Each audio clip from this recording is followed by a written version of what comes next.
দাবি পূরণের আশ্বাস দেওয়ার পরে আনসাররা সচিবালয়ের মতো গুরুত্বপূর্ণ জায়গা অবরুদ্ধ করে রাখে উল্লেখ করে এর সঙ্গে জড়িতদের আইনের আওতায় আনা হবে বলে জানিয়েছেন অন্তর্বর্তী সরকারের উপদেষ্টা নাহিদ ইসলাম।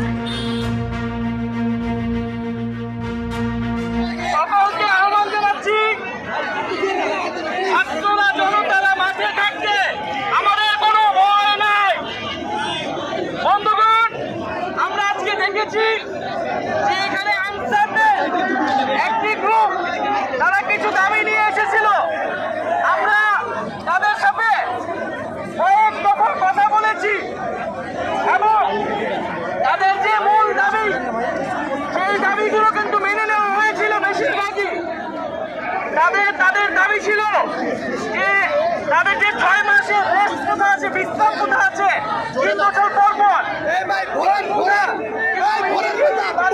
হয়েছিল এবং তারা জাতীয় কথা বলেছিল। আমরা বলেছিলাম 1 সপ্তাহ সময় দিতে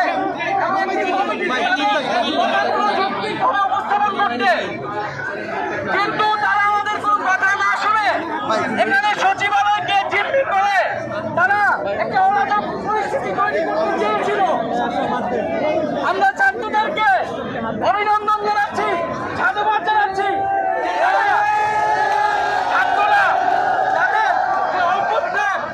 তাদের যে অভ্যুত্থান, এই অভ্যুত্থানের সরকারকে রক্ষা করতে, দেশকে রক্ষা করতে, যে কোনো ষড়যন্ত্র থেকে দেশকে রক্ষা করতে তারা সদা প্রস্তুত।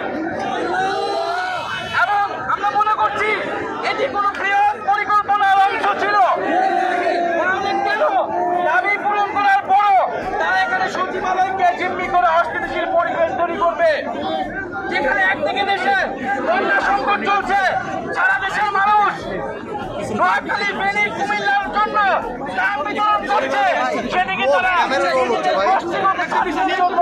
এখানে অরাজকতা তৈরি করছে। ছাত্র জনগণকে আহ্বান করবো যে আপনারা সদা প্রস্তুত থাকবেন আমাদের সাথে। অন্তর্বর্তীকালীন সরকার, দেশপ্রেমিক সেনাবাহিনী এবং আইনশৃঙ্খলা বাহিনী, আমরা সকলে দেশকে এবং আমাদের অভ্যুত্থানের স্পিরিটকে রক্ষা করার জন্য সবাইকে আহ্বান করবো আপনারা শান্তিপূর্ণভাবে থাকবেন। আমাদের কোনো ভয় নাই, ছাত্ররা মাঠে থাকা অবস্থায় কোনো ভয় নাই। ছাত্র জনতার অভ্যুত্থানকে ছাত্র জনতাই রক্ষা করবে। সবাইকে আহ্বান করছি আপনারা শান্তিপূর্ণভাবে থাকুন। যারা আজকে আমাদের ছাত্র ভাইদের উপরে হামলা করেছে তাদেরকে কঠোরতম বিচারের আওতায় আনা হবে এবং আজকে রাতের মধ্যেই তাদেরকে গ্রেফতার করা হবে। যারা এই ধরনের ষড়যন্ত্র করছে, এই ষড়যন্ত্রের পিছে দেওয়া রয়েছে, তাদেরকেও কঠোর বিচারের আওতায় আনা হবে।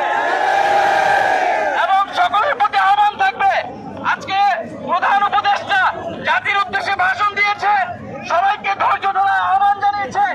আমরা বৈষম্য বিরোধী ছাত্র আন্দোলন রাষ্ট্রের সব বৈষম্য দূর করার জন্য এসেছি, কিন্তু সবাইকে ধৈর্য ধরতে হবে।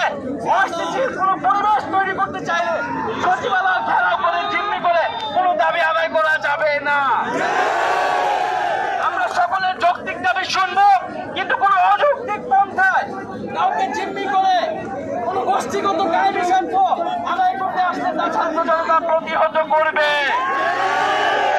সবাইকে আহ্বান করবো আপনারা শান্তিপূর্ণভাবে অবস্থান করুন। আমাদের সমন্বয়, আমাদের উপদেষ্টা বিন্দুরা আছেন, তারা আসবেন, তারা কথা বলবেন। আপনারা শান্তিপূর্ণভাবে অবস্থান করুন, আমাদের পরবর্তী নির্দেশনা আসা পর্যন্ত।